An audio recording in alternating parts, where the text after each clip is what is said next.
শীতের সকালে বাপি বাগান থেকে কচুগুলোকে তুলে নিচ্ছে। আর দেখো একটা কচুর সাইজ পুরো আমাদের কাঁধ পর্যন্ত হয়ে গেছে। অনেক ক্ষেত্রে কচু গালে ধরার ভয় লাগে, সেক্ষেত্রে তোমরা কচুটাকে তুলে কিছুদিন রোদে শুকিয়ে নিয়ে খেতে পারো, কিন্তু আমাদের এই কচুগুলো একেবারে গালে ধরে না। তাই তো আজ বাপির ইচ্ছায় বানানো হচ্ছে কচুর ভর্তা।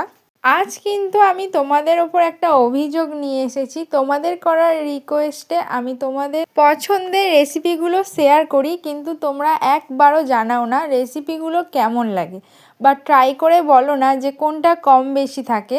আর যেহেতু এত বড় কচু, তাই ভাবলাম একটা না দুটো রেসিপি শেয়ার করব, কিন্তু একটা ভিডিওতে সম্ভব নয়, তাই জন্য পরে নেক্সট একটা ভিডিও আমি আনবো। তোমাদের একটা টিপস দিই, যে কোনো ফল বা সবজি গালে ধরার ভয় থাকলে সেক্ষেত্রে নারকেলের দুধ কিংবা নারকেল কুচি ব্যবহার করলে আর গালে ধরে না। কেমন লাগলো জানাতে কিন্তু ভুলো না।